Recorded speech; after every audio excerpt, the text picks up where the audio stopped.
বলেন স্বাধীনতা পেলাম কোথায়? মাটি স্বাধীন হয়েছে, পতাকা স্বাধীন হয়েছে, মানুষ স্বাধীন হয় নাই। মানুষ তো সেদিন স্বাধীন হবে যেদিন ব্রিটিশ প্রবর্তিত বিচার ব্যবস্থাকে ধ্বংস করে ওই বিচার ব্যবস্থার ধ্বংসস্তূপের উপর আল্লাহর কোরআনের বিচার ব্যবস্থা কায়েম করতে পারবে। মানুষ স্বাধীন হবে সেদিন যেদিন জাহিলি সমাজ ব্যবস্থাকে ভেঙে চূর্ণ বিচূর্ণ করে শাহেরি জমা সমাজ ব্যবস্থার উপর খেলাফতের রাজ কায়েম করতে পারবে, সেদিন জাতি স্বাধীন হবে। এটা আরেকটা জাহেলিয়াত। আজ এই ব্রিটিশ প্রবর্তিত পশ্চিমা এই ধোঁকাবাজির রাজনীতি, এই বিলাসিতার রাজনীতি, এই পুঁজিবাদের রাজনীতি, এটাই সমাজকে ধ্বংস করে সেরেছে।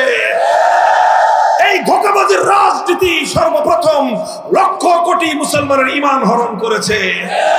সমাজকে, মুসলমানদেরকে ইহুদি এবং খ্রিস্টানদের গোলামে পরিণত করেছে।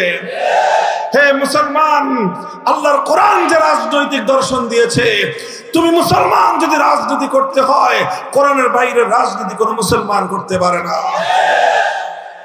সে আওয়াজ তুলতে হবে আজকে, সে কথা বলতে হবে বলিষ্ঠ কণ্ঠে। হে আমাদের যুব সমাজ, বিশেষ করে তরুণ সমাজ, মেহনতি সমাজ, ছাত্র সমাজ, তোমরা যদি দাঁড়িয়ে যাও, ইনশাআল্লাহ আগামীর বাংলাদেশ হবে আল কোরআনের বাংলাদেশ। এটা আরেকটা জাহেলিয়াত। আজ এই ব্রিটিশ প্রবর্তিত পশ্চিমা এই ধোঁকাবাজির রাজনীতি, এই বিলাসিতার রাজনীতি, এই পুঁজিবাদের রাজনীতি, এটাই সমাজকে ধ্বংস করে সেরেছে।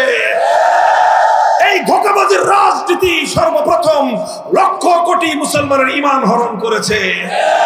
সমাজকে, মুসলমানদেরকে ইহুদি এবং খ্রিস্টানদের গোলামে পরিণত করেছে। হে মুসলমান, আল্লাহর কোরআন যে রাজনৈতিক দর্শন দিয়েছে, তুমি মুসলমান যদি রাজনীতি করতে হয়, কোরআনের বাইরে রাজনীতি কোনো মুসলমান করতে পারে না। সে আওয়াজ তুলতে হবে আজকে, সে কথা বলতে হবে বলিষ্ঠ কণ্ঠে।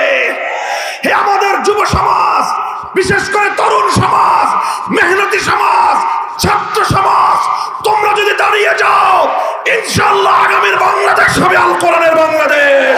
এদেশের তরুণ সমাজ এখন আল্লাহর কোরআনের চেতনা বুকে ধারণ করতে শুরু করেছে। এদেশের তরুণ সমাজ তারা ফ্যাসিবাদের বিরুদ্ধে, স্বৈরাচারের বিরুদ্ধে, জালিমের বুলেটের মুখে বুক চিতিয়ে আবু সাঈদের মতো দাঁড়িয়ে যেতে শিখেছে। এ জাতির মায়েরা তাদের সন্তানদেরকে অন্যায় এবং অবিচারের বিরুদ্ধে যুদ্ধের ময়দানে যাওয়ার জন্য উদ্বুদ্ধ করতে শিখেছে। যে জাতির মায়েরা তাদের সন্তানদেরকে অন্যায়ের বিরুদ্ধে মোকাবেলা করার জন্য যুদ্ধের ময়দানে পাঠায়, সে জাতিকে কেউ দাবায় রাখতে পারবে না ইনশাআল্লাহ। এবার আমরা একটা নতুন বাংলাদেশ দেখতে চাই। সে বাংলাদেশ হবে ইসলামের বাংলাদেশ, সে বাংলাদেশ হবে খেলাফতের বাংলাদেশ। ওই তাকায় দেখো, তাকায় দেখো, পৃথিবীর দিকে দিকে মুসলমানরা জেগে উঠেছে। খোরাসানের মুসলমানরা ইমারতে ইসলামিয়া কায়েম করে সারা দুনিয়ার সমস্ত বড় বড় তাগুতি শয়তানি শক্তিদের শক্তির সঙ্গে চোখে চোখ রেখে কথা বলতে শুরু করেছে। সারা পৃথিবীকে তার টক্কর দিয়ে পৃথিবীর কোন আধুনিক রাষ্ট্রের কোন সমর্থনের প্রয়োজন হয় নাই। তারা ইমারতে ইসলামিয়া গঠন করে আল্লাহর কোরআনের রাজ কায়েম করে বিশ্ব দরবারে মাথা উঁচু করে তারা দাঁড়িয়ে গেছে। ওই তাকায় দেখো, সিরিয়ার মুসলমানেরা 53 বছরের বাশার আল আসাদ, আসাদ আল হাফিজদের তাদেরকে উৎখাত করে আল্লাহর কোরআনে হুকুমত সেখানে তারা ঘোষণা দিয়েছে। সেই দামেস্কের শুভ্র সাদা মিনার এখন মুসলমানদের হাতে, যেই মিনারে আসমান থেকে অবতরণ করবেন সাইয়্যিদুনা হযরত ঈসা আলাইহিস সালাতু ওয়াস সালাম। ওই তাকায় দেখো, ফিলিস্তিনের হামাসের মুজাহিদিনরা কিভাবে তারা বুক টান করে ছোট্ট ছোট্ট শিশুরা পর্যন্ত জায়নবাদী ইহুদিদের মোকাবেলায় মাঠে নেমেছে। খোরাসান থেকে ফিলিস্তিন, দামেস্ক থেকে নিয়ে বাগদাদ পর্যন্ত মুসলমানরা যেভাবে জেগে উঠছে, আল্লাহর কসম খেয়ে বলে ইনশাআল্লাহ ইসলামের এই অগ্রযাত্রা রুখে দেওয়ার সাধ্য পৃথিবীর কোন শক্তির হবে না। এখন কথা হলো, আমরা বাংলাদেশের মুসলমান ঘুমায় থাকবো না, জেগে উঠবো। যদি জেগে উঠো, আলহামদুলিল্লাহ 5ই আগস্টের বিপ্লব আমাদের চোখে আঙ্গুল দিয়ে দেখিয়ে দিয়েছে বিপ্লবের জন্য অনেক বড় রাজনৈতিক দলের প্রয়োজন নাই, বড় নেতার দরকার নাই। মানুষ যখন সাহস নিয়ে, মানুষ যখন হিম্মত নিয়ে, ঘাম ঝরিয়ে, অশ্রু দিয়ে আল্লাহর দরবারে সাহায্য প্রার্থনা করে, শহীদি ঈদগাহে বুকের রক্ত দেওয়ার জন্য প্রস্তুত হয়, সেই মাটিতে বিপ্লব চলে আসে। প্রস্তুত আছেন সবাই? হে যুবক, তোমার এই যৌবন দিয়েছেন কে? তোমার এই ধমনীতে রক্তের প্রবাহ দিয়েছেন কে? তোমার হৃদয়ে বুকের স্পন্দন দিয়েছেন কে? এ রক্ত যদি জমিনে ঝরতে হয় আব্রাহাম লিঙ্কনের আদর্শের জন্য নয়, শেখ মুজিব জিয়াউর রহমানদের আদর্শের জন্য নয়, কার্ল মার্কস মাও জেদুং লেনিনদের আদর্শের জন্য নয়, রক্ত দিতে হবে আল্লাহর জমিনে, আল্লাহর কোরআনের জন্য, আল্লাহর দ্বীনের জন্য দিতে হবে। রক্ত দেওয়ার জন্য কারা প্রস্তুত? এই জন্য সিরাত মাহফিলের আলোচনার উদ্দেশ্য হলো যে আসুন আমরা চেষ্টা করব যে আমরা আল্লাহ রাসূল সাল্লাল্লাহু আলাইহি ওয়াসাল্লামের পালিত কর্মসূচিকে আমাদের জীবনের কর্মসূচি হিসেবে গ্রহণ করে আমরাও আমাদের জীবনকে সেভাবে পরিচালিত করব। আমাদের সমাজে আমরা সেই কাজ বাস্তবায়ন করব যেই কর্মসূচির মাধ্যমে নবী আকরাম সাল্লাল্লাহু আলাইহি ওয়াসাল্লাম সেই জাহেলিয়াতকে পরিবর্তন করে একটি শান্তি সুখের সমাজ গড়েছিলেন। আমরাও আজকের এই নব্য জাহেলিয়াতকে পরাস্ত করে এই জাহেলিয়াতের কবর রচনা করে তার উপর শান্তির নীড় তৈরি করব ইনশাআল্লাহ। আল্লাহ পাক রব্বুল আলামিন আমাদেরকে বুঝবার তৌফিক দান করেন।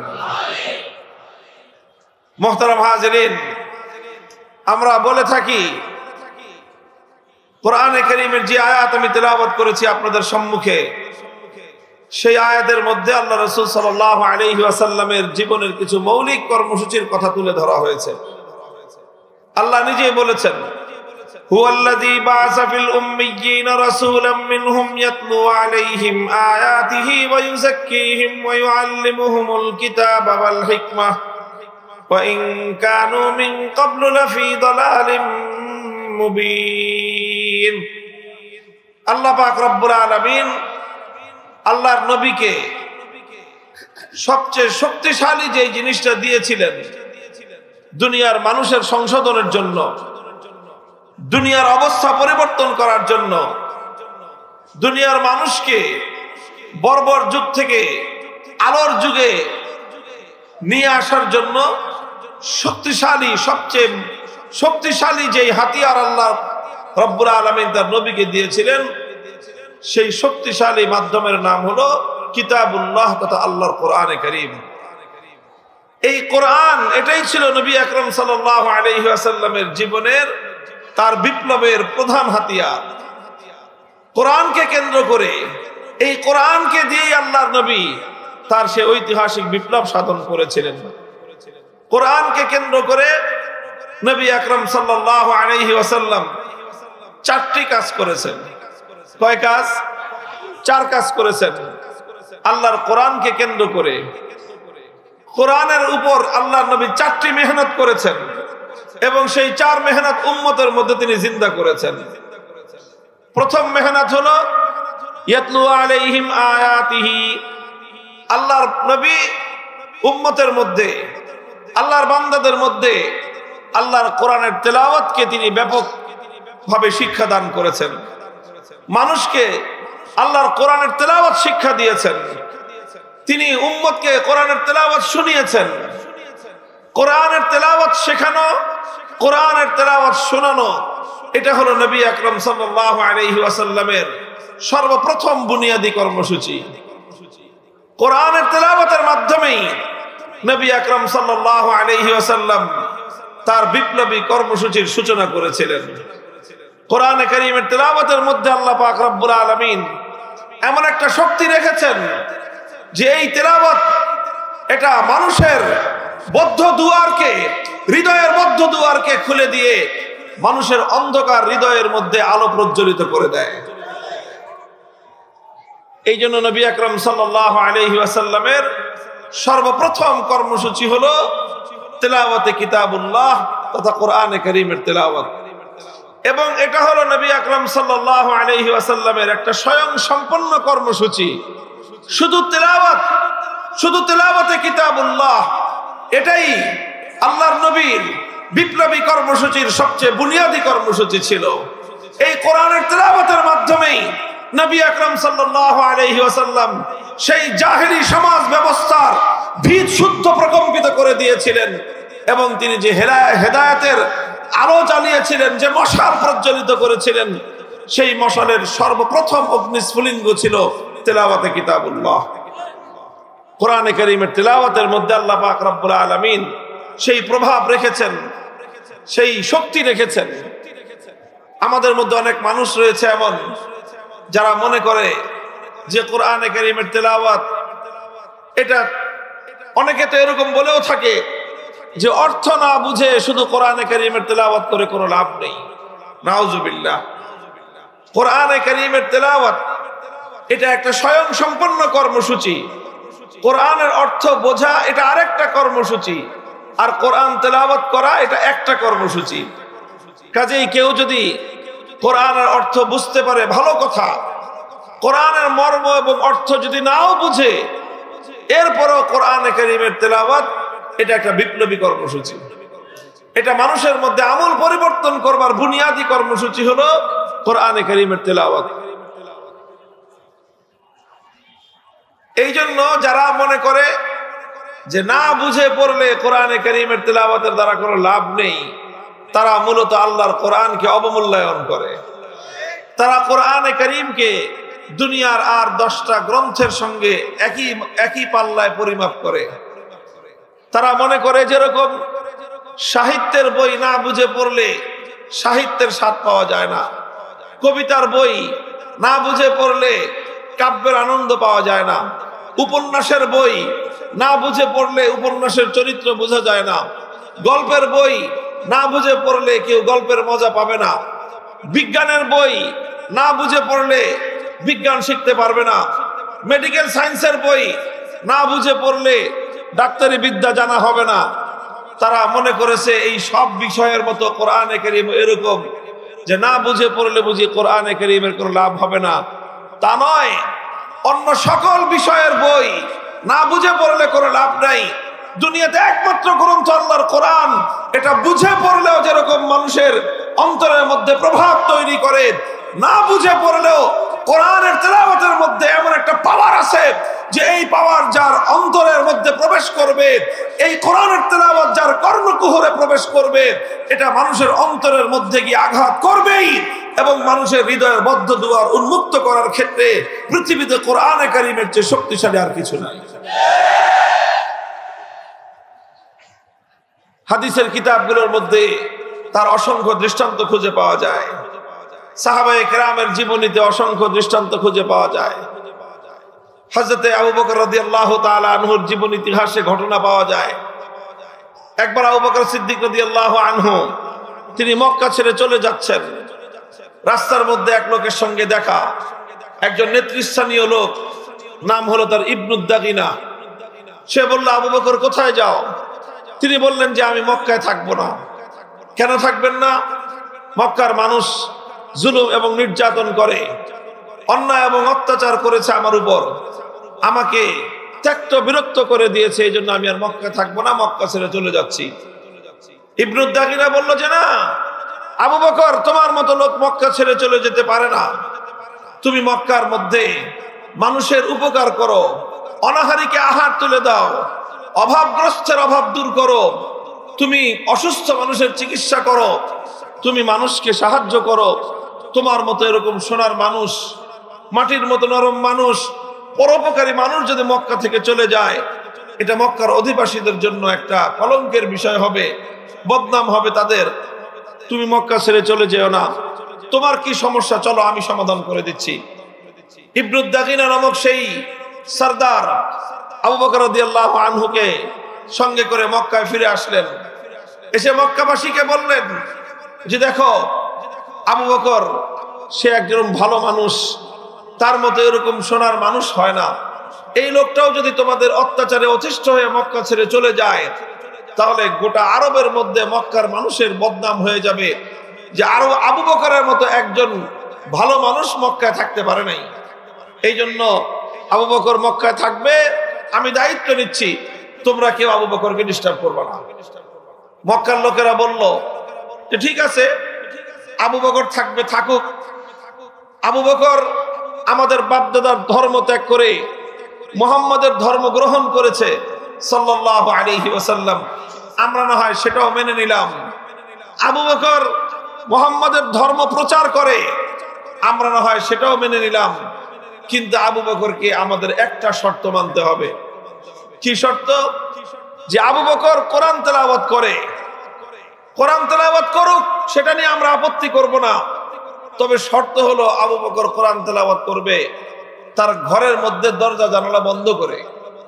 সে ঘরের বাইরে বারান্দায় অথবা উঠোনে দাঁড়িয়ে কোরআনে কারীমের তেলাওয়াত করে, এইভাবে উন্মুক্ত স্থানে সে কোরআন তেলাওয়াত করতে পারবে না। ইবনে দাগিনা জানতে চাইলো কারণ কি? ঘরের মালিক আবু বকর, ঘরের উঠোনের মালিক আবু বকর, তার জায়গায় সে দাঁড়িয়ে কোরআন তেলাওয়াত করবে, তোমাদের সমস্যা কি?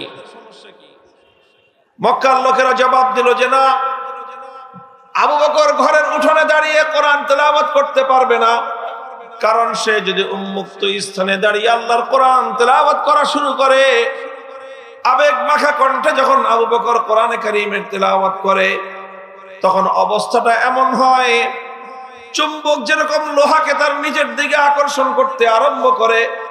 আবু বকর যখন তার ঘরের উঠোনে দাঁড়িয়ে আবেগ মাখা কণ্ঠে হৃদয় উজাড় করে দিয়ে কণ্ঠ খুলে আল্লাহর কোরআনের তেলাওয়াত করতে আরম্ভ করে, তখন আমরা আমাদের ঘরগুলোতে আমাদের ছোট ছোট শিশু সন্তানদেরকে পর্যন্ত আটকে রাখতে পারি না।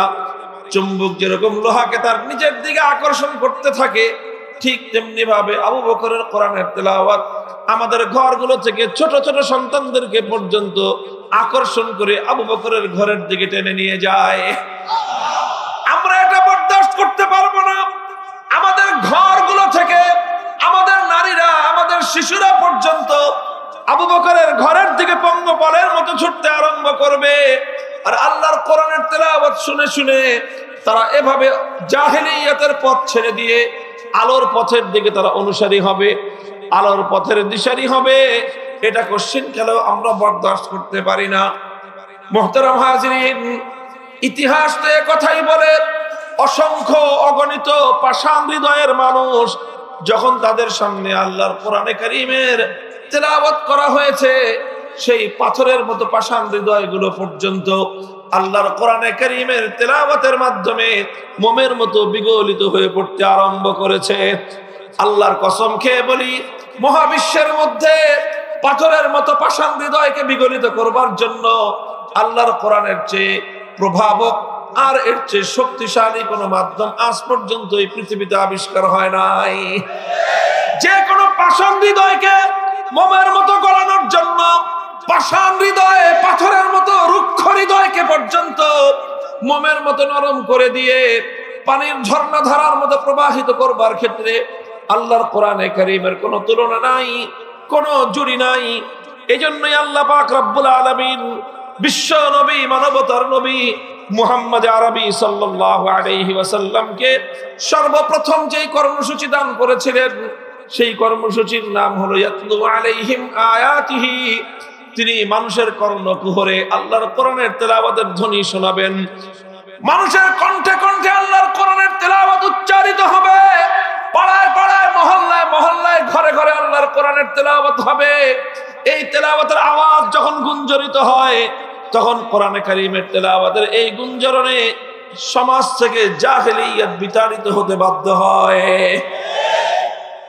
আজও আমরা যদি আমাদের এই সমাজে, এই পরিবেশে ঘরে ঘরে আল্লাহর কোরআনের তেলাওয়াতের আওয়াজ যদি আমরা গুঞ্জরণ উঠাতে পারি, ইনশাআল্লাহ এই সমাজ থেকে জাহেলিয়াত পালিয়ে যেতে বাধ্য হবে। আলহামদুলিল্লাহ, কোরআনের তেলাওয়াত আছে, চলছে, কিছু কিছু মেহনত চলছে, মাদ্রাসাগুলো মেহনত করছে। আমরা আমাদের সংগঠনের পক্ষ থেকে বিভিন্ন সময়ে মানুষকে কোরআনের তেলাওয়াত শেখানোর জন্য উদ্যোগ গ্রহণ করে থাকি। আমরা চাই এই সমাজ পরিবর্তন হোক, এই জাহেলিয়াত পরিবর্তন হোক, এই বর্বরতার অবসান ঘটুক, এই অসভ্যতার অবসান ঘটুক, এই অশ্লীলতার অবসান ঘটুক। এজন্য আজ আমরা বাংলার মাটিতে একটা আওয়াজ তুলতে চাই। মাদ্রাসা শিক্ষায় কোরআনের শিক্ষা রয়েছে, কওমি মাদ্রাসায় কোরআনের শিক্ষা রয়েছে, আলিয়া মাদ্রাসায় কোরআনের শিক্ষা রয়েছে, সেই সঙ্গে জাতীয় শিক্ষা ব্যবস্থায় মুসলমানদের ট্যাক্সের পয়সা দিয়ে প্রাইমারি স্কুলগুলো চলে, মুসলমানদের ট্যাক্সের পয়সা দিয়ে মুসলমানদের সন্তানদেরকে প্রাইমারি স্কুলগুলোতে বাংলা, অঙ্ক, ইংলিশ, ইতিহাস, ভূগোল অনেক বিষয় শিক্ষা দেওয়া হয়। এমনকি এখন তাদেরকে পিটি শিক্ষা দেওয়ার জন্য শিক্ষক নিয়োগ করা হয়, নাচ গানের জন্য পর্যন্ত নর্তকীর শিক্ষা দেওয়ার জন্য ব্যবস্থা গ্রহণ করা হচ্ছে। অথচ মুসলমানদের সন্তানদের প্রাইমারি স্কুলে আল্লাহর কোরআন শিক্ষা দেওয়ার কোনো ব্যবস্থা নাই। শাহজালালের বাংলায় 90% মুসলমানদের দেশে প্রাইমারি স্কুলে মুসলমানদের সন্তানদের কোরআন শিক্ষা দেওয়ার জন্য প্রতিটি প্রাইমারি স্কুলে একজন নুরানি মুআল্লিম, বিশুদ্ধ কোরআনের তেলাওয়াত শিক্ষাদানকারী শিক্ষক নিয়োগ করতে হবে।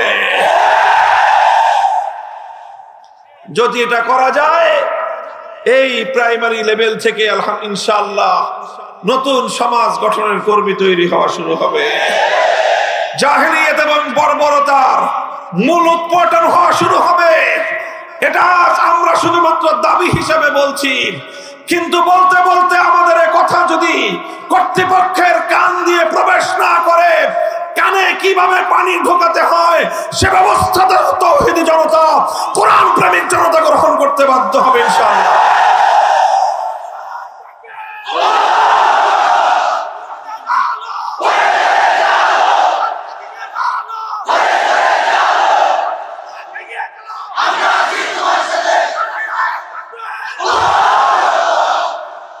মুহতারাম হাজিরিন, বলতেছিলাম নবী আকরাম সাল্লাল্লাহু আলাইহি ওয়াসাল্লামের সর্বপ্রথম কর্মসূচি ছিল তিলাওয়াতে কিতাবুল্লাহ।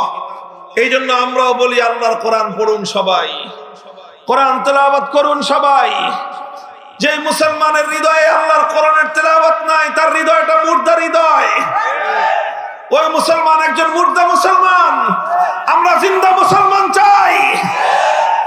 মুহতারাম হাজিরিন, কোরআনে কারীমের তেলাওয়াত ঘরে ঘরে আওয়াজ উচ্চারণ করেন, ঘরে ঘরে আল্লাহর কোরআনের তেলাওয়াতের আওয়াজ উচ্চারিত হোক। মুমিনের প্রত্যেকটা সন্তানের কণ্ঠে কণ্ঠে আল্লাহর কোরআনের তেলাওয়াতের গুঞ্জন হোক। কথা বলেন ঠিক কিনা? নবী করিম সাল্লাল্লাহু আলাইহি ওয়াসাল্লামের 2 নম্বর কর্মসূচি যেটা ছিল, ওয়ায়ুআল্লিমুহুমুল কিতাব। তিনি কোরআন তেলাওয়াত শিক্ষা দেওয়ার পরে এরপরে উম্মতকে কোরআনের মর্ম শিখিয়েছেন, কোরআনের মর্ম বুঝিয়েছেন, কোরআনের ব্যাখ্যা বুঝিয়েছেন। কোরআনের ব্যাখ্যা শিক্ষা দেওয়া, কোরআন বোঝা, এটাও মুমিনের অনেক বড় দায়িত্ব এবং জিম্মাদারি। কোরআন যদি একজন মানুষ বুঝতে পারে, আল্লাহ পাক রব্বুল আলামিন মানব জাতিকে লক্ষ্য করে কি বার্তা প্রেরণ করলেন, আল্লাহর বান্দাদের আল্লাহর বার্তাটা বুঝবার দরকার আছে না নাই?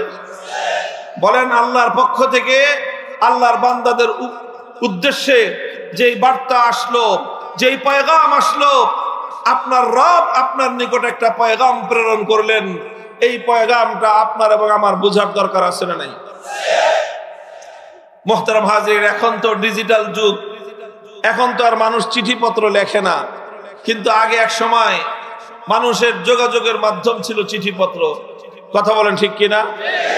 যারা প্রবাসে থাকতো, হ্যাঁ, ইউরোপে, আমেরিকায়, মধ্যপ্রাচ্যে, সৌদি আরব, কুয়েত, কাতার, লিবিয়া, সিরিয়া, ইরাক, এই সমস্ত দেশে থাকতো, তো এখান থেকে কখনো মা তার সন্তানের উদ্দেশ্যে চিঠি লিখতো, অথবা সন্তানের পক্ষ থেকে মায়ের কাছে চিঠি আসতো। গ্রাম বাংলার অনেক মায়েরা শিক্ষা দীক্ষা জানতো না, পড়ালেখা করতে পারতো না, নিজে চিঠিটা পড়তেও পারে না, কিন্তু কোনো একটা সন্তান যখন তার মায়ের কাছে একটা চিঠি লিখতো, বা এখনো যদি কোনো সন্তান তার মায়ের কাছে চিঠি লেখে, তো মা ওই চিঠিটা নিজে পড়তে পারে না, গ্রামে যে লোকটা পড়ালেখা করতে পারে তার কাছে নিয়ে যায়, একটু পড়ে শোনাও আমার বাবা, আমার সন্তান কলিজার টুকরা কি লিখে পাঠিয়েছে। মা একবার শুনে তার হৃদয় জোড়ায় না, বলে আবার পড়ো। আবার শুনেছে, তাও হৃদয় জোড়ায় না, বলে আবার পড়ো। বারবার একজন মা তার সন্তানের পক্ষ থেকে প্রেরিত একটা পয়গাম, একটা চিঠি শুনতে চায়, কারণ সন্তানকে ভালোবাসে মা। সেই সন্তান মাস মাস ধরে, বছরের পর বছর ধরে প্রবাসে থাকতেছে। ওই সন্তানের পক্ষ থেকে একটা চিঠি আসলে সেই চিঠির মর্ম বুঝবার জন্য, সেই চিঠির কথাগুলো একবার একটু মায়ের কানে শুনবার জন্য, সেই চিঠির কথাগুলো একবার একটু পড়বার জন্য একজন মা অধীর হয়ে যায়। কথা বলেন ঠিক কিনা? মুহতারাম হাজিরিন, তো একজন মা যেরকম তার সন্তানের পক্ষ থেকে প্রেরিত একটা পয়গাম বারবার বুঝবার জন্য অধীর আগ্রহ নিয়ে সে অপেক্ষার প্রহর গুনতে থাকে, বুঝবার জন্য সে পাগল পারা হয়ে যায়, অথচ আমাদের নিকট আমাদের রব্বুল আলামিন কোরআনে কারীমের মতো এরকম এক মহান পয়গাম দুনিয়ার প্রত্যেকটা মানুষকে উদ্দেশ্য করে আল্লাহ পাক রব্বুল আলামিন আরশের উপর থেকে প্রেরণ করলেন। আমরা বহু মানুষ এমন আছি, অসংখ্য মানুষ এমন আছে যারা সাধারণ শিক্ষিত বা অশিক্ষিত, তাদের কথা বাদই দিলাম। যারা শিক্ষিত, পড়াশোনা করার অভ্যাস, হাজার হাজার বইপত্র অনেকে পড়েছে। অনেকে আছে এমন গল্পের বই, উপন্যাসের বই পড়ে সব শেষ করে ফেলেছে। বঙ্কিমচন্দ্র থেকে শুরু করে হুমায়ুন আহমেদ পর্যন্ত কোনোটা বাদ রাখে নাই। হাজার হাজার বই পড়েছে, বিজ্ঞানের বই পড়েছে, সায়েন্স ফিকশনের বই পড়েছে, মেডিকেল সায়েন্সের বই ডাক্তাররা পড়তে পড়তে বুড়ো হয়ে যায়, পরীক্ষা শেষ হয় না। কথা বলেন ঠিক কিনা?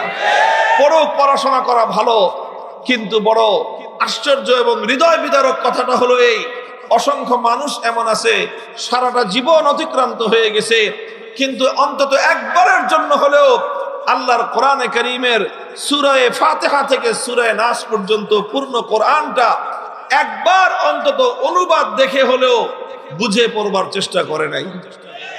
একজন মুসলমানের জন্য এর চেয়ে বড় লজ্জার কোনো বিষয় হতে পারে না। এই জন্য আমাদের সকলের দায়িত্ব হলো কোরআনকে একটু বুঝার চেষ্টা করা, অল্প অল্প করে হলেও প্রতিদিন এক আয়াত, দুই আয়াত করে আপনি অনুবাদ পড়বেন। হক্কানি উলামায়ে কেরাম কোরআনে কারীমের অনুবাদ লিখেছেন, তাফসীর লিখেছেন। যে কোনো একটা নির্ভরযোগ্য তাফসীর অনুবাদ সংগ্রহ করে রেখে সেই অনুবাদ এবং তাফসীর একটু একটু করে পড়বেন। সবাই পড়বেন, মুসলমান পুরুষ হোক নারী হোক। যদি একজন মানুষ আল্লাহর কোরআনকে একটু একটু করে বুঝতে থাকে, অভিজ্ঞতার আলোকে দেখা গিয়েছে যে কোরআনের বাণীগুলো একজন মানুষের হৃদয়ে যেভাবে আঘাত করে, একজন মানুষকে যেভাবে হেদায়েতের পথের দিকে আকর্ষণ করে, পৃথিবীতে কোরআনে কারীমের মতো হেদায়েতের দিকে আকর্ষণ সৃষ্টিকারী এমন শক্তিশালী দ্বিতীয় কোনো জিনিস নেই। ওয়া ইউআল্লিমুহুমুল কিতাব, আল্লাহর পয়গম্বরের 2 নম্বর দায়িত্ব হলো উম্মতকে যে কোরআনের তেলাওয়াত শেখালেন, এবার তিনি সেই কোরআনের মর্ম বোঝাবেন, মর্ম শেখাবেন, তাফসীর করবেন। আলহামদুলিল্লাহ সুম্মা আলহামদুলিল্লাহ। একদিকে এখন যেমনি ভাবে উলামায়ে কেরাম এবং আমরা চেষ্টা করে যাচ্ছি মুসলমানদের সন্তানদেরকে আল্লাহর কোরআনে কারীমের বিশুদ্ধ তেলাওয়াত শিক্ষা দেওয়ার জন্য, সেই সঙ্গে মুসলিম জাতি যেন আল্লাহর কোরআন বুঝতে পারে তার জন্য অসংখ্য অগণিত পদক্ষেপ রয়েছে। তাফসীর গ্রন্থ লিখছেন উলামায়ে কেরাম, অনুবাদ গ্রন্থ লিখে লিখে প্রচার করছেন উলামায়ে কেরাম। তাফসীর মাহফিলগুলো হচ্ছে আল্লাহর কোরআনের পয়গাম বোঝানোর জন্য। মসজিদে মসজিদে তাফসীর হয় মানুষকে কোরআনের পয়গাম বোঝানোর জন্য। ও উম্মতে মুহাম্মাদিয়া, যদি তোমরা সফলতা চাও, কামিয়াবি চাও, আল্লাহর কোরআনকে বুঝবার চেষ্টা করো। কোরআন তোমাকে এবং আমাকে, গোটা উম্মতকে সফলতার রাস্তরণের দিকে নিয়ে যাবে ইনশাআল্লাহ। চেষ্টা করবেন তো কোরআন বুঝার? এটা গেল 2 নম্বর কাজ। আল্লাহর পয়গম্বরের 3 নম্বর কাজ যেটা, এটা খুব গভীর মনোযোগ দিয়ে শুনেন, বুঝেন। আল্লাহর নবী শুধু কোরআন তেলাওয়াত করে দায়িত্ব শেষ করেন নাই, শুধু কোরআন তাফসীর করে, ব্যাখ্যা করে, কোরআন বয়ান করে বুঝিয়ে দিয়ে আল্লাহর নবীর দায়িত্ব শেষ হয় নাই। নবীজির 3 নম্বর দায়িত্ব ছিল তালিমে হিকমত, অর্থাৎ আল্লাহর কোরআনে কারীমের প্রত্যেকটা আয়াতের বিধানকে, প্রত্যেকটা আয়াত আল্লাহ পাক যা বলেছেন, যেই বিধান নাজিল করেছেন, সেই বিধানগুলোকে তিনি শুধু বলে বলে বুঝান নাই, বরং প্রত্যেকটা বিধানকে তিনি প্র্যাকটিক্যাল বাস্তবায়ন করে উম্মতকে দেখিয়ে দিয়েছেন। একটা জিনিস আমি বলি যে কোরআনে কারীম এটা হলো একটা প্র্যাকটিক্যাল কিতাব। কোরআন কি বলেন তো? কি বললাম? একটা প্র্যাকটিক্যাল কিতাব। যারা জেনারেল লাইনে পড়াশোনা করেছেন, বিশেষ করে সায়েন্স যাদের ব্যাকগ্রাউন্ড, তারা ভালো বুঝবেন। যে সায়েন্সের যে সকল সাবজেক্টগুলো আছে, এই যে সায়েন্সের যে কেমিস্ট্রি আছে, পদার্থবিজ্ঞান, এই পদার্থবিজ্ঞান বুঝতে হলে শুধু বই পড়ে বুঝলে হয় না, এটার জন্য প্র্যাকটিক্যাল করতে হয়। মেডিকেল সায়েন্স শুধু বই পড়লে, লেকচার শুনলে কেউ মেডিকেল সায়েন্সের ডাক্তার হতে পারবে না, বরং তাকে লেকচার শুনতে হবে, বই পড়তে হবে, সঙ্গে সঙ্গে প্র্যাকটিক্যাল তাকে অনুশীলন করে করে ডাক্তারি শিখতে হয়।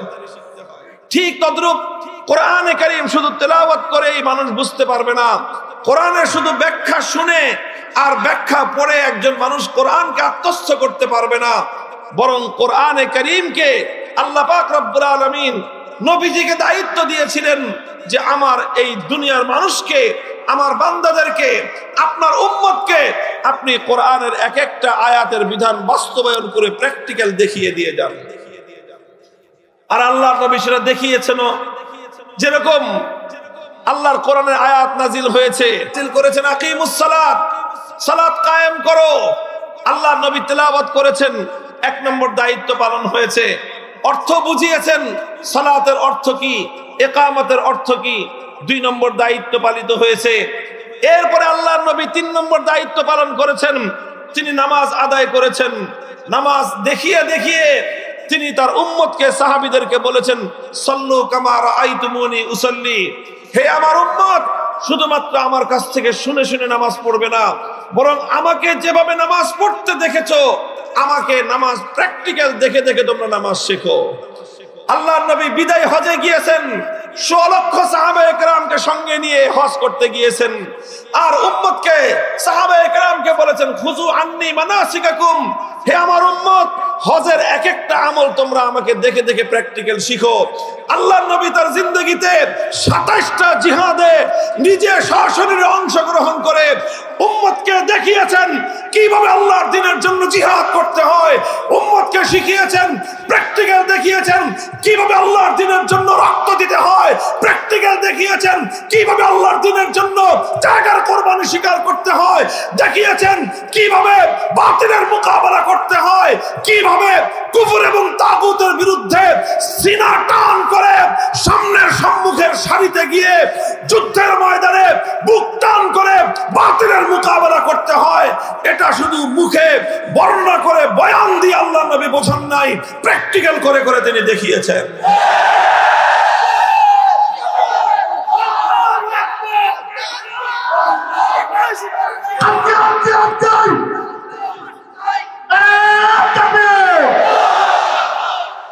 মুহতারাম হাজিরিন, প্রত্যেকটা বিধান আল্লাহর নবী উম্মতকে প্র্যাকটিক্যাল করে দেখিয়েছেন, প্র্যাকটিক্যাল বিধান বাস্তবায়ন করে উম্মতকে শিখিয়েছেন যে ইসলামের এক একটা বিধান, আল্লাহর কোরআনের এক একটা বিধান কিভাবে বাস্তবায়ন করতে হয়।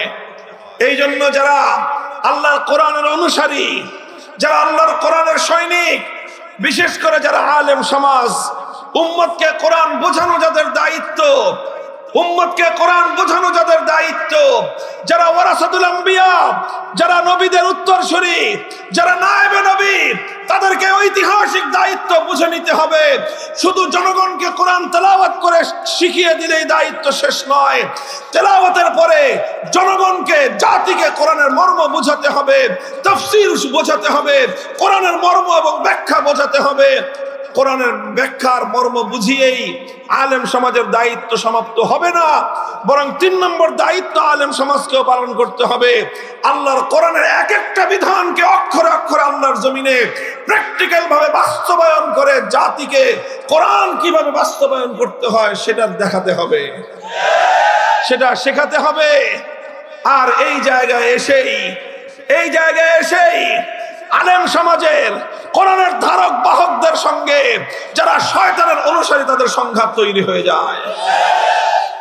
যারা আল্লাহর কোরআনকে আল্লাহর জমিন থেকে নিশ্চিহ্ন করতে চায়, যারা কোরআনী সমাজ গড়বার ক্ষেত্রে অন্তরায় এবং বাধা তৈরি করতে চায়, তারা সাধারণত কোরআনের তেলাওয়াত কিংবা কোরআনের ব্যাখ্যার ততটা বিরোধিতা করে না, যতটা বিরোধিতা করে যখনই আমি কোরআনের এক একটা বিধান আল্লাহর জমিনে বাস্তবায়ন করতে যাব, তখনই তারা আমার পথে অন্তরায় হয়ে দাঁড়াবার চেষ্টা করে। তারা চেষ্টা করবে তারা কাজ করবে তাদের শয়তানের পক্ষে, তারা কাজ করবে আল্লাহর কোরআনের বিপক্ষে, তারা কাজ করবে কোরআনের এক একটা বিধান বাস্তবায়নের ক্ষেত্রে বাধা হয়ে দাঁড়াবে। তারা যদি আল্লাহর কোরআনের এক একটা বিধান বাস্তবায়নের ক্ষেত্রে বাধা হয়ে দাঁড়াতে পারে, শয়তানের দোসররা যদি শয়তানের নির্দেশ বাস্তবায়ন করতে গিয়ে আল্লাহর কোরআনের পথে অন্তরায় হয়ে দাঁড়াতে পারে, আল্লাহর বান্দারা আল্লাহর কোরআনের এক একটা বিধান বাস্তবায়ন করার জন্য শয়তানের দোসরদের মোকাবেলায় রাজপথে নামতে তারাও প্রস্তুত থাকতে হবে।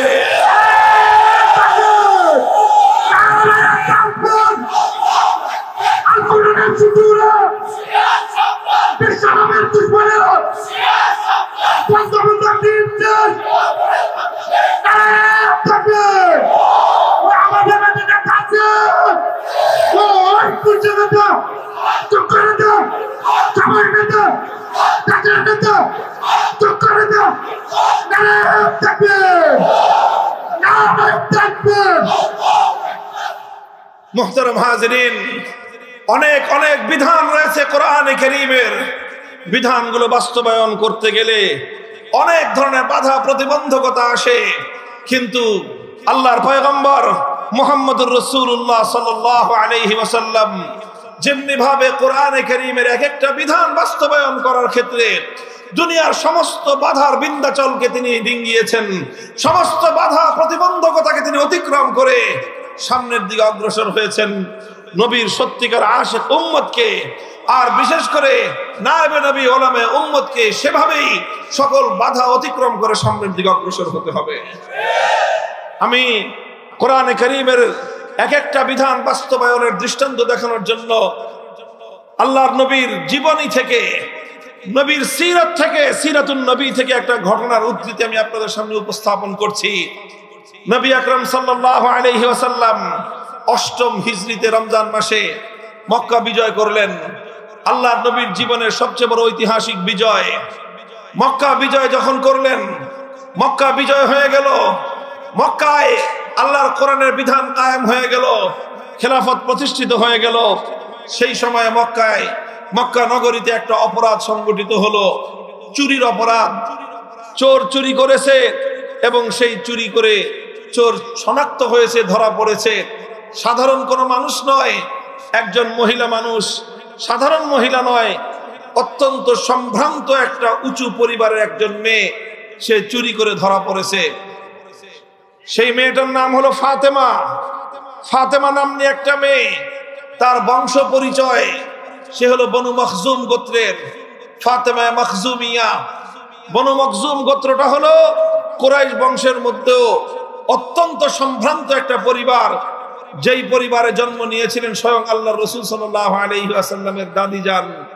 আল্লাহর নবীর যে বাবা খাজা আব্দুল্লাহ এবং নবীর চাচা খাজা আবু তালেব, এই দুই মহান ব্যক্তি যেই মহিয়সী নারীর ঔরসে যার গর্ভে জন্মগ্রহণ করেছিলেন, সেই নারী বনু মখজুম গোত্রের ছিলেন, সালমা বিনতে আইজ ইবনে ইমরান ইবনে মখজুম, আল্লাহর রাসূলের দাদি। সেই পরিবারের মেয়ে।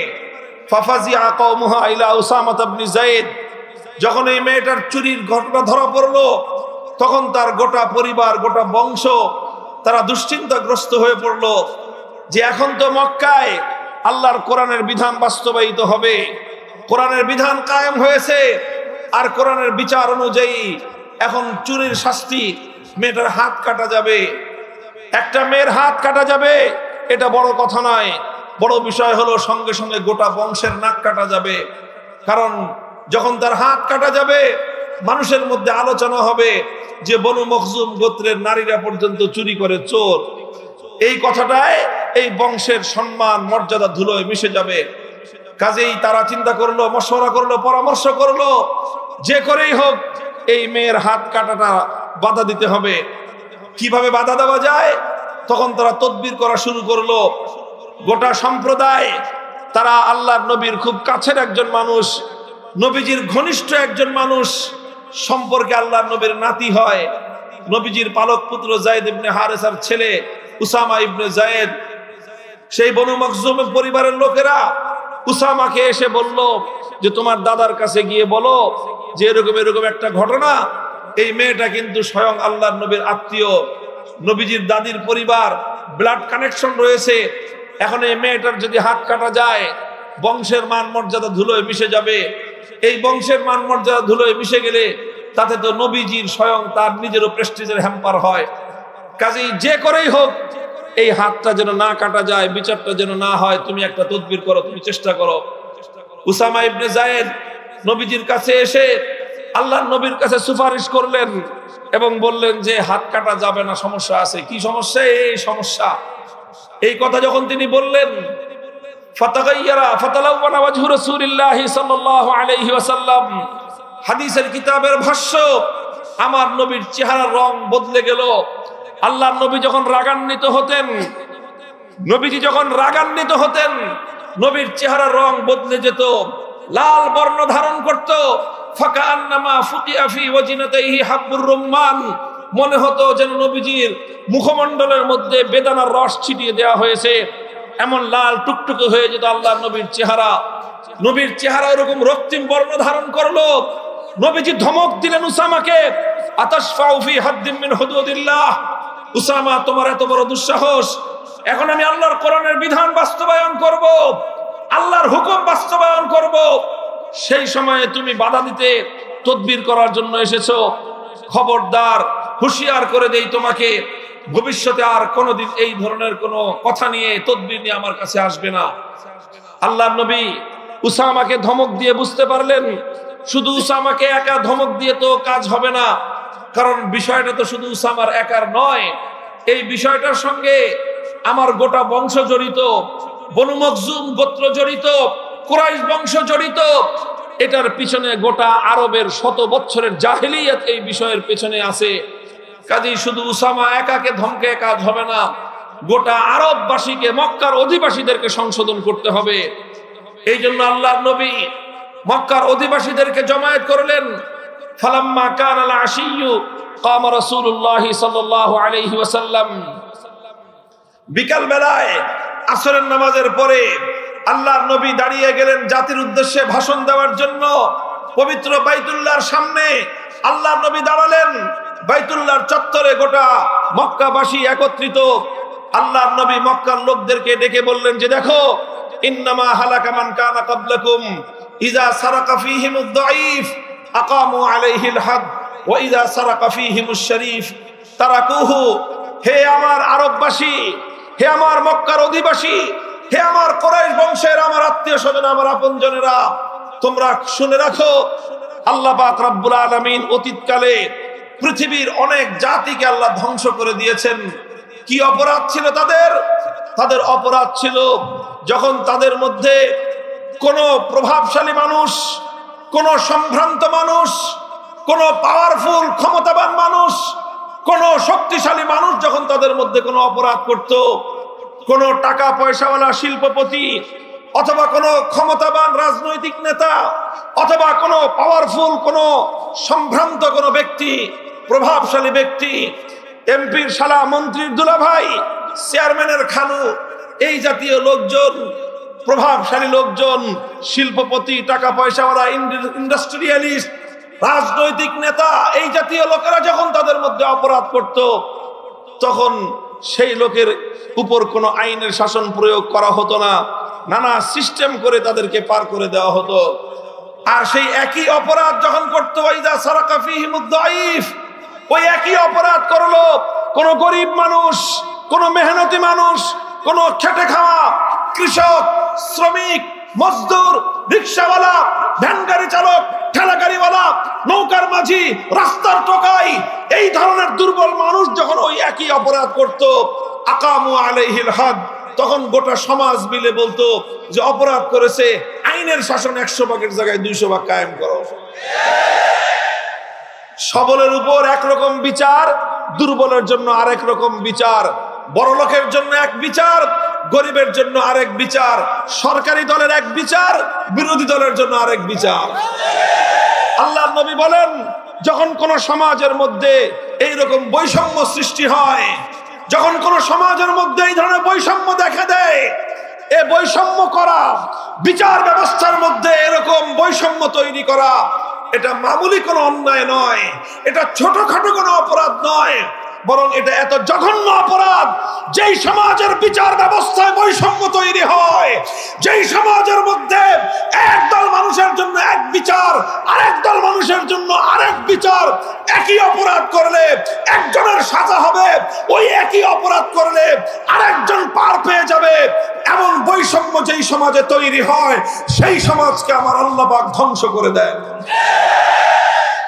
মুহতারাম হাজিরিন, নবী আকরাম সাল্লাল্লাহু আলাইহি ওয়াসাল্লাম সেই জাতিকে কথা বোঝালেন, সুতরাং বৈষম্য করা যাবে না। তোমরা মনে করেছো তদবির নিয়ে এসেছো আমার কাছে যে আমার আত্মীয়, আমার রক্তের সম্পর্ক, আমার দাদির পরিবারের লোক অপরাধ করেছে, এই জন্য মনে করেছো যে আমি তাকে ছেড়ে দিব, আমি তার উপর আল্লাহর কোরআনের বিধান বাস্তবায়ন করব না। এই কথা মনে করে তোমরা আমার কাছে তদবিরের জন্য তোমরা উসামাকে পাঠিয়েছো। শুনে রাখো আরবের মানুষ, শুনে রাখো, ওয়াল্লাহি লাউ আন্না ফাতিমাতা বিনত মুহাম্মাদিন সারাকাত লাকাতাতু ইয়াদাহা।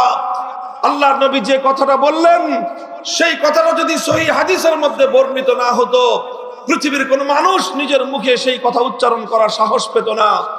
আল্লাহর নবী বললেন, আমি আল্লাহর নামের শপথ করে বলতেছি, আজ আমার গোত্র, আমার দাদির পরিবারের, আমার রক্তের সম্পর্কের ওই বনু মখজুম গোত্রের মেয়ে ফাতেমা নয়, আজকে যদি আমি মুহাম্মদুর রাসূলুল্লাহর কলিজার টুকরা, আমার আদলের দুলালি, জান্নাতের সরদারনি আমার মেয়ে ফাতেমা যদি চুরি করে ধরা পড়তো, খোদার কসম খেয়ে বলি আমি আল্লাহর নবী তার হাত কেটে দিতে এতটুকু বিলম্ব করতাম না। মুহতারাম হাজিরিন, এই হলো ইসলামের বিধান। এভাবে আল্লাহর পয়গম্বর, আল্লাহর নবী এক একটা কোরআনের বিধান সমাজে বাস্তবায়ন করেছেন। একটা একটা করে বিধান বাস্তবায়ন করে আল্লাহর নবী সমাজের গভীর থেকে সমস্ত জাহিলিয়াত এবং বর্বরতার শেকড় শুদ্ধ উপড়ে ফেলেছিলেন। এরপরেই সেই সমাজে মানবতার ফুলবাগান তৈরি হয়েছিল, এরপরেই সেই সমাজের মধ্যে আলোকিত সমাজ তৈরি হয়েছিল, এরপরেই সারা পৃথিবীকে তারা আলো বিকিরণ করতে পেরেছিল। মুহতারাম হাজিরিন, এই জন্য আমি বলি, এই যে বিচার ব্যবস্থার যে বৈষম্য, আজ এ কথা বলতে বাধ্য। আমরা একটা দেশে বসবাস করছি, একটা সমাজে বসবাস করছি, আমরা এই সমাজ নিয়ে অনেকে গর্ব করি, অহংকার করি এই দেশ নিয়ে। আমরা তো বলি এখন, আগে বলতাম স্বাধীনতা পেয়েছি, 5ই আগস্টের পরে তো বলি দ্বিতীয় স্বাধীনতা। সব ঠিক আছে, স্বাধীনতা তো অনেক পেয়েছি, তবে এখনো আমি বলবো স্বাধীনতা পেয়েছি, স্বাধীন হয়েছে আমার মাটি, মানচিত্র স্বাধীন হয়েছে, স্বাধীন হয়েছে, পতাকা স্বাধীন হয়েছে, কিন্তু এ জাতি এখনো পর্যন্ত স্বাধীনতা পায় না। মানচিত্রের স্বাধীনতা পেয়েছি, পতাকার স্বাধীনতা হয়েছে, জাতির স্বাধীনতা এখনো পর্যন্ত হয় নাই। বলবেন কেমনে জাতির স্বাধীনতা হয় নাই? দেখেন, এই বিচার ব্যবস্থার কথা বললাম তো, আমি এই বিচার ব্যবস্থার কথাই বলি। আজ আমরা যেই দেশে বসবাস করি, এই দেশে একটা বিচার ব্যবস্থা আছে, এই দেশে আদালত আছে, আইন আদালত আছে, আদালতে বিচারপতি সাহেবান বিচার করে থাকেন, সব আছে। কিন্তু যেই কথাটা না বললেই নয়, তিক্ত বাস্তবতা হলো এই বিচার ব্যবস্থার মূল কথা হলো এই, টাকা আছে যার, বিচার আছে তার, টাকা নাই যার, বিচারও নাই তার। এটা আপনারা কতটা বুঝেন আমি জানি না। যারা আমার মতো কারাগারের অন্ধকার প্রকোষ্ঠে থেকেছেন, আর কারাগারের সেই অন্ধকার জগতের, কারাগারের সেই দুর্ভেদ্য দেয়ালের মধ্যে বন্দী মানবতার আর্তনাদ যারা শুনেছেন, অসংখ্য অগণিত দরিদ্র পীড়িত, অসংখ্য অগণিত সাধারণ আয়ের দুষ্ট, দুঃখ, কষ্ট ক্লিষ্ট সেই মানুষের চেহারাগুলো যারা দেখেছেন, তাদের হাহাকার, চিৎকার আর আর্তনাদ যারা শুনেছেন, তারা এই কথার বাস্তবতা বুঝতে পারবেন। মনে করেন যে একটা অপরাধ করেছে 4-5 জনে মিলে, 4-5 জনকে পুলিশে ধরলো, যে কোনো ভাবে ধরা পড়লো। 4-5 জনের মধ্যে মনে করেন 2 জন হলো শিল্পপতির ছেলে, আর 3 জন হলো ঠেলাগাড়িওয়ালা, রিক্সাওয়ালার ছেলে। এখন কি হবে? যারা কোটিপতি সঙ্গে সঙ্গে গিয়ে 1 লাখ, 2 লাখ, 5 লাখ যত টাকা লাগে টাকা খরচ করে বড় বড় উকিল ব্যারিস্টার আইনজীবী ভাড়া করবে। কথা বলেন, বাস সে আইনজীবী মুভ করবে। সিএমএম কোর্টে না হয় জজ কোর্টে যাবে, জজ কোর্টে না হয় হাইকোর্টে যাবে। 1 মাস 2 মাস 3 মাস 6 মাসের মাথায় জামিন হয়ে বুক ফুলিয়ে এসে বের হয়ে আসবে। একই মামলায় কেস পার্টনার রিকশাওয়ালার ছেলে, ওই রিকশাওয়ালার কপালে 1 লক্ষ টাকা জোগাড় করা জীবনে সম্ভব নয়। যার নুন আনতে পান্তা ফুরায়, যার প্রতিদিন তার অসুস্থ মায়ের জন্য চিকিৎসার খরচ জোগাড় করতে যার ঘাম ঝরাতে হয়, যার অসুস্থ স্ত্রীর চিকিৎসা করার সামর্থ্য তার নাই, যার দরিদ্র পীড়িত সন্তানের একটা আহ্লাদ, একটা শখ পূরণ করার সামর্থ্য যার নাই, তার কপালে 50,000 1 লাখ টাকা জোগাড় করে উকিলের হাতে পুরে দিয়ে উকিলকে ভাড়া করে তারপরে জামিন চাওয়ার সামর্থ্য তার নাই। এখন যেহেতু তার পক্ষে বড় উকিল নাই, তার জামিনও নাই। মাসের পর মাস কেটে যায়, বছর পেরিয়ে যুগ পেরিয়ে যায়, কিন্তু বড় উকিলও ভাড়াও করতে পারে না, আর তার কপালে জামিনও জুটে না। এরকম কয়টা দৃষ্টান্ত দেখবেন? কয়টা?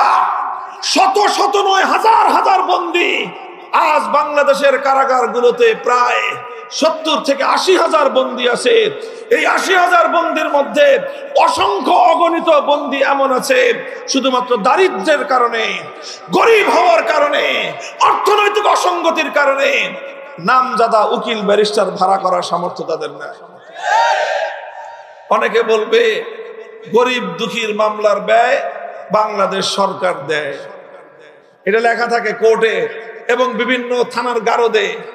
কিন্তু জানেন তো, সরকার তো দেয়, কিন্তু কত দানে যে কত চাইল দেয়। সরকারের ওই উকিলকে পাইয়া নিজের মামলা চালাইতে ওই উকিলের পিছনে যে কি পরিমাণ তেল ঢালতে হয়, কেউ যদি সরকারি উকিলের পিছনে পড়ছেন তো তার খবর আছে।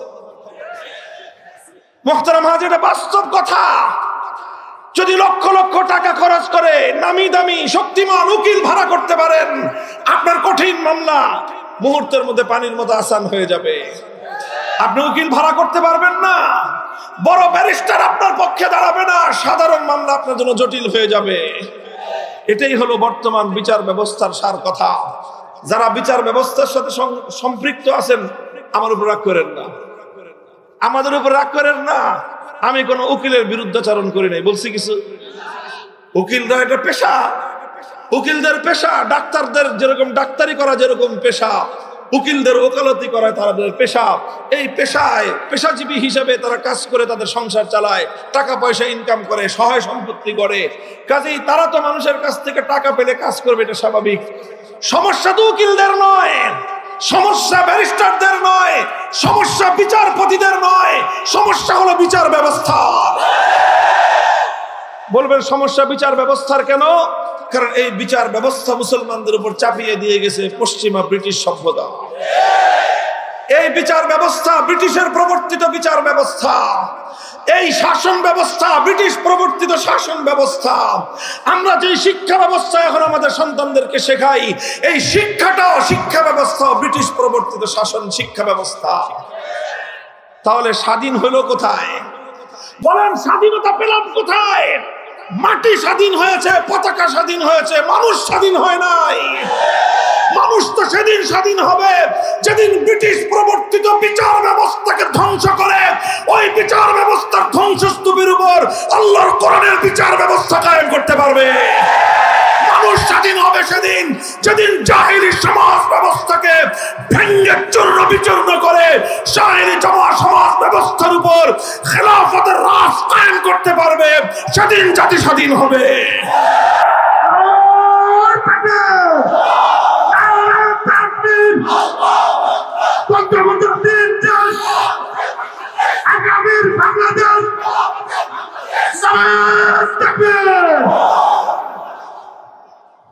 মুহতারাম হাজিরিন, ইসলাম প্রবর্তিত বিচার ব্যবস্থা যদি কায়েম হয়, ধনী দরিদ্রের মধ্যে বৈষম্যের কোনো সুযোগ থাকবে না। বলবেন কেন সুযোগ থাকবে না? সুযোগ এই জন্য থাকবে না কারণ ইসলামী বিচার ব্যবস্থায় উকিল রাখার কোনো সিস্টেমই নাই। ভাই, যে বাদী যে বিবাদী দুজন উভয়ে কাজীর দরবারে সশরীরে উপস্থিত হয়ে যার যার বক্তব্য দিবে, তার পক্ষ থেকে কোনো উকিল বক্তব্য দিতে পারবে না। কাজেই যখন বাদী নিজেরটা নিজে বলবে, বড় লোক হোক আর গরিব লোক হোক সে তার কথা বলবে, বিবাদী বড় লোক আর গরিব লোক হোক সে তার কথা বলবে। বড় লোকেরও 1 পয়সা খরচ হওয়ার প্রয়োজন নাই, গরিবের 1 পয়সা খরচ হওয়ার প্রয়োজন নাই। তদন্ত করতে হলে রাষ্ট্রীয় খরচে তদন্ত করা হবে, আদালতের খরচে তদন্ত করা হবে। রাষ্ট্র সেই খরচ দিবে, সরকার সেই খরচ দিবে, আদালত সেই খরচ দিবে। সুতরাং ধনী গরিব যাদের মধ্যে মামলা মোকদ্দমা হোক, বৈষম্যের কোনো সুযোগ ইসলামী বিচার ব্যবস্থায় নাই। এই জন্য হে মুসলমান, শুধু সিরাতুন নবীর ওয়াজ শুনলে কাজ হবে না। আল্লাহর পয়গম্বর যেই বৈষম্যহীন সমাজ গড়বার জন্য, ইনসাফ ভিত্তিক সমাজ গড়বার জন্য আমার নবী আল্লাহর জমিনে প্রেরিত হয়েছিলেন। নবীর উম্মতেরা ওঠো, দাঁড়াও, শপথ করো, বৈষম্যমূলক এই সমাজ ব্যবস্থা ভেঙে গুড়িয়ে দিতে হবে, সাম্য এবং ইনসাফের সমাজ গড়তে হবে।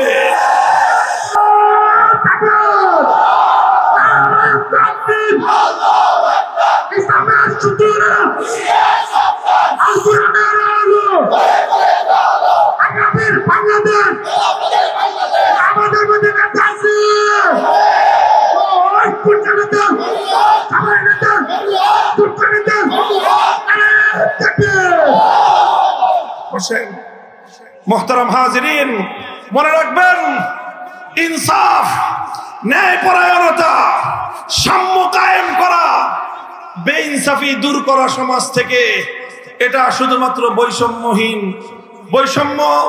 বৈষম্য বিরোধী ছাত্র নেতৃবৃন্দের দায়িত্ব একা নয়।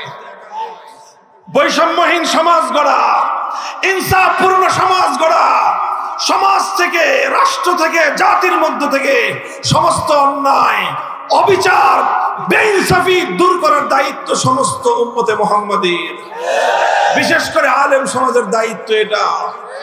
আল্লাহর কোরআন সূরাতুল হাদীদের মধ্যে আল্লাহ বলেছেন, লাকাদ আরসালনা রুসুলানা বিল বায়িনাত ওয়া আনজালনা মাআহুমুল কিতাবা ওয়াল মিজান লিয়াকুমান নাসু বিল কিসতি। আল্লাহ বলেছেন, আমি সমস্ত নবী রাসূল দুনিয়াতে প্রেরণ করেছি, সমস্ত আসমানি কিতাব আমি নাযিল করেছি। মৌলিক একটা উদ্দেশ্য হলো মানব সমাজের মধ্যে ইনসাফ কায়েম করা।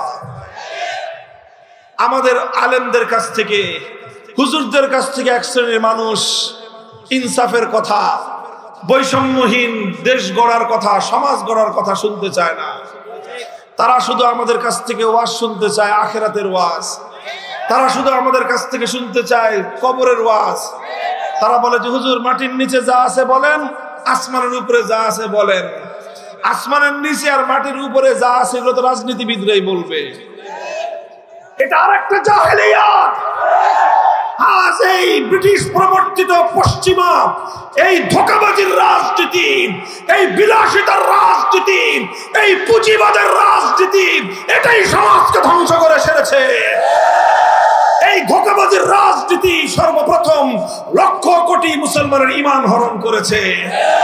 সমাজকে, মুসলমানদেরকে ইহুদি এবং খ্রিস্টানদের গোলামে পরিণত করেছে। হে মুসলমান, আল্লাহর কোরআন যে রাজনৈতিক দর্শন দিয়েছে, তুমি মুসলমান যদি রাজনীতি করতে হয়, কোরআনের বাইরে রাজনীতি কোনো মুসলমান করতে পারে না।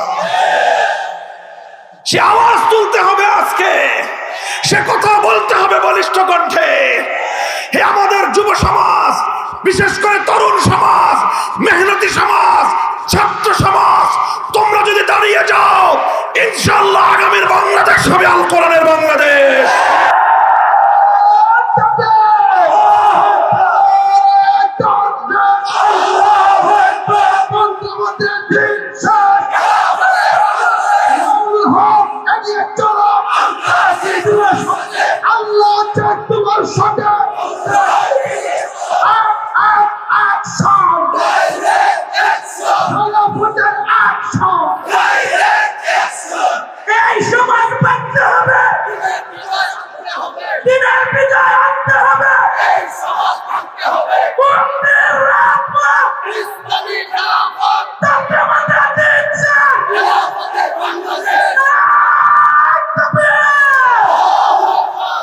মুহতারাম হাজিরিন, এজন্য বলি, কোরআন পড়ুন, কোরআন বুঝুন, এরপরে হলো কোরআনী সমাজ কায়েম করার জন্য সংঘবদ্ধ হন।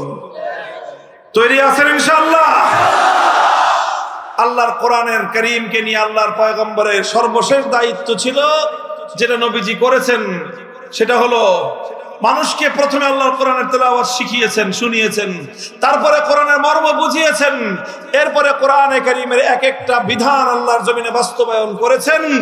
এরপরে আল্লাহর নবী মানুষকে শুধুমাত্র একবার দুইবার কোরআনের বিধান বাস্তবায়ন করে ক্ষান্ত হন নাই, বরং প্রতিটা মানুষের আখলাক, তার চরিত্র এমন ভাবে গঠন করেছেন যে প্রতিটা মানুষের চরিত্র আল্লাহর কোরআনী চরিত্রে পরিণত হয়েছে।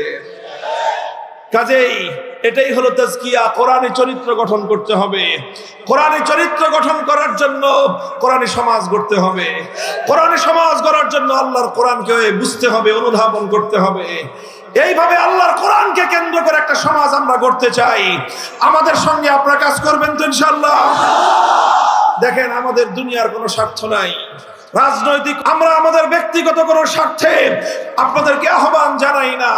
আমাদের একমাত্র আহ্বান আল্লাহর কোরআনের পক্ষে। আমাদের একমাত্র আহ্বান আল্লাহর নবী যেই সমাজ দুনিয়াতে কায়েম করে উম্মতের সামনে যেই মডেল, যে আদর্শ পেশ করে গিয়েছেন, আমরা সেই আল্লাহর নবীর মডেলের উপরে একটা সমাজ গড়তে চাই। আলহামদুলিল্লাহ, বাংলাদেশ ধীরে ধীরে সেদিকেই অগ্রসর হয়ে যাচ্ছে। কথা বলেন ঠিক না বেঠিক? এদেশের তরুণ সমাজ জাগতে শুরু করেছে। এদেশের তরুণ সমাজ এখন আল্লাহর কোরআনের চেতনা বুকে ধারণ করতে শুরু করেছে। এদেশের তরুণ সমাজ তারা ফ্যাসিবাদের বিরুদ্ধে, স্বৈরাচারের বিরুদ্ধে, জালিমের বুলেটের মুখে বুক চিতি আবু সাঈদের মতো দাঁড়িয়ে যেতে শিখেছে। এ জাতির মায়েরা তাদের সন্তানদেরকে অন্যায় এবং অবিচারের বিরুদ্ধে যুদ্ধের ময়দানে যাওয়ার জন্য উদ্বুদ্ধ করতে শিখেছে। যে জাতির মায়েরা তাদের সন্তানদেরকে অন্যায়ের বিরুদ্ধে মোকাবেলা করার জন্য যুদ্ধের ময়দানে পাঠায়, সে জাতিকে কেউ দাবায় রাখতে পারবে না ইনশাআল্লাহ। কাজেই আমাদের আহ্বান, আসুন, অনেক কিছুই তো দেখা হয়েছে, অনেক রঙের বাংলাদেশ আমরা দেখেছি। কথা বলেন ঠিক না বেঠিক? অনেক রঙের বাংলাদেশ দেখেছেন। এক সময় আমরা দেখেছি সোনার বাংলাদেশ, তারপরে এসে আরেকজন গেয়েছেন নতুন বাংলাদেশের গান, তারপরে আরেকজন এসে দেখালেন সবুজ বাংলাদেশের চিত্র, এরপরে আরেকজন এসে বললেন ডিজিটাল বাংলাদেশের গল্প, সর্বশেষ দেখা হলো স্মার্ট বাংলাদেশ। যা কিছু দেখলাম, মানুষের কপালে শান্তি জুটে নাই। এবার আমরা একটা নতুন বাংলাদেশ দেখতে চাই। সে বাংলাদেশ হবে ইসলামের বাংলাদেশ, সে বাংলাদেশ হবে খেলাফতের বাংলাদেশ। ওই তাকায় দেখো, তাকায় দেখো, পৃথিবীর দিকে দিকে মুসলমানরা জেগে উঠেছে। খোরাসানের মুসলমানরা ইমারতে ইসলামিয়া কায়েম করে সারা দুনিয়ার সমস্ত বড় বড় তাগুতি শয়তানি শক্তিদের শক্তির সঙ্গে চোখে চোখ রেখে কথা বলতে শুরু করেছে। সারা পৃথিবীকে তারা টক্কর দিয়ে, পৃথিবীর কোন আধুনিক রাষ্ট্রের কোন সমর্থনের প্রয়োজন হয় নাই। তারা ইমারতে ইসলামিয়া গঠন করে আল্লাহর কোরআনের রাজ কায়েম করে বিশ্ব দরবারে মাথা উঁচু করে তারা দাঁড়িয়ে গেছে। ওই তাকায় দেখো, সিরিয়ার মুসলমানেরা 53 বছরের বাশার আল আসাদ, আসাদ আল হাফিজদের, তাদেরকে উৎখাত করে আল্লাহর কোরআনে হুকুমত সেখানে তারা ঘোষণা দিয়েছে। সেই দামেস্কের শুভ্র সাদা মিনার এখন মুসলমানদের হাতে, যেই মিনারে আসমান থেকে অবতরণ করবেন সাইয়্যিদুনা হযরত ঈসা আলাইহিস সালাতু ওয়াস সালাম। ওই তাকায় দেখো, ফিলিস্তিনের হামাসের মুজাহিদিনরা কিভাবে তারা বুক টান করে ছোট্ট ছোট্ট শিশুরা পর্যন্ত জায়নবাদী ইহুদিদের মোকাবেলায় মাঠে নেমেছে। খোরাসান থেকে ফিলিস্তিন, দামেস্ক থেকে নিয়ে বাগদাদ পর্যন্ত মুসলমানরা যেভাবে জেগে উঠছে, আল্লাহর কসম খেয়ে বলে ইনশাআল্লাহ ইসলামের এই অগ্রযাত্রা রুখে দেওয়ার সাধ্য পৃথিবীর কোন শক্তির হবে না। এখন কথা হলো, আমরা বাংলাদেশের মুসলমান ঘুমায় থাকবো না, জেগে উঠবো। যদি জেগে উঠো, আলহামদুলিল্লাহ 5ই আগস্টের বিপ্লব আমাদের চোখে আঙুল দিয়ে দেখিয়ে দিয়েছে, বিপ্লবের জন্য অনেক বড় রাজনৈতিক দলের প্রয়োজন নাই, বড় নেতার দরকার নাই। মানুষ যখন সাহস নিয়ে, মানুষ যখন হিম্মত নিয়ে, ঘাম ঝরিয়ে, অশ্রু যদি আল্লাহর দরবারে সাহায্য প্রার্থনা করে, শহীদি ঈদগাহে বুকের রক্ত দেওয়ার জন্য প্রস্তুত হয়, সেই মাটিতে বিপ্লব চলে আসে। প্রস্তুত আছেন সবাই? হে যুবক, তোমার এই যৌবন দিয়েছেন কে? তোমার এই ধমনীতে রক্তের প্রবাহ দিয়েছেন কে? তোমার এই হৃদয়ে বুকের স্পন্দন দিয়েছেন কে? এই রক্ত যদি জমিনে ঝরতে হয়, আব্রাহাম লিঙ্কনের আদর্শের জন্য নয়, শেখ মুজিব জিয়াউর রহমানদের আদর্শের জন্য নয়, কার্ল মার্কস মাও জেদুং লেনিনদের আদর্শের জন্য নয়, রক্ত দিতে হবে আল্লাহর জমিনে, আল্লাহর কোরআনের জন্য, আল্লাহর দ্বীনের জন্য দিতে হবে। রক্ত দেওয়ার জন্য কারা প্রস্তুত?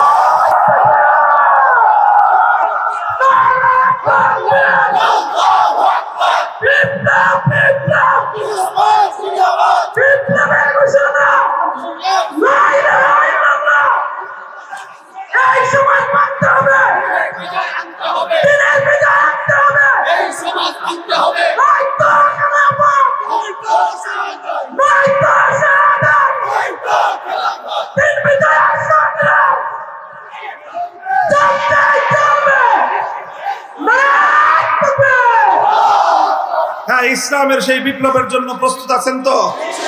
কারা কারা প্রস্তুত আছেন? হাত তুলে দেখান, হাত তুলেন। রাজি আছেন তো ইনশাআল্লাহ? হাত নামান, হাত নামান, হাত নামান। এই বিপ্লব শুধু স্লোগান দিয়ে হবে না, শুধু বক্তৃতা দিয়েও হবে না। এই বিপ্লবের জন্য সর্বপ্রথম ঘাম ঝরানো পরিশ্রম করতে হবে। মানুষের কাছে কাছে আল্লাহর কোরআনের সমাজ গড়বার দাওয়াত নিয়ে যেতে হবে। এই ঘাম ঝরানো পরিশ্রম করবেন। এরপরে লাগবে হলো আরেকটা জিনিস, আল্লাহর কাছে সাহায্য চাইতে হবে। আল্লাহর সাহায্য ছাড়া কোনোদিনও হবে না। এজন্য চোখের অশ্রু দিয়ে আল্লাহর কাছে সাহায্য চাইতে হবে। চাইবেন তো? ঘাম আর অশ্রু যখন দিতে থাকবো আমি আর আপনি, ঘাম আর অশ্রুর মাধ্যমে এই জমিন বিপ্লবের জন্য উর্বর হয়ে উঠবে। তখন সেই উর্বর মাটিতে দিতে হবে বুকের তাজা খুন, শাহাদাতের রক্ত। শহীদি ঈদগাহে মাথায় কাফনের কাপড় পরে আল্লাহর দ্বীনের জন্য অকাতরে জীবন দেওয়ার জন্য কারা প্রস্তুত আছেন? হ্যাঁ, এটা শুধু কথার কথা না, শপথ, অঙ্গীকার? বলেন কার সাথে? কার সাথে? আল্লাহ পাক দেখতেছেন, হাত নামান। আল্লাহ পাক দেখেছেন, আল্লাহ শুনেছেন। কাজেই যার যার হিসাব আল্লাহর কাছে দিব ইনশাআল্লাহ। আল্লাহ পাক আমাদের সকলকে কবুল করুন, তৌফিক দান করেন। আমাদের এই সোনার জন্মভূমির প্রতি ইঞ্চি মাটিকে আল্লাহ পাক ইসলামের ঘাঁটি হিসেবে কবুল করুন।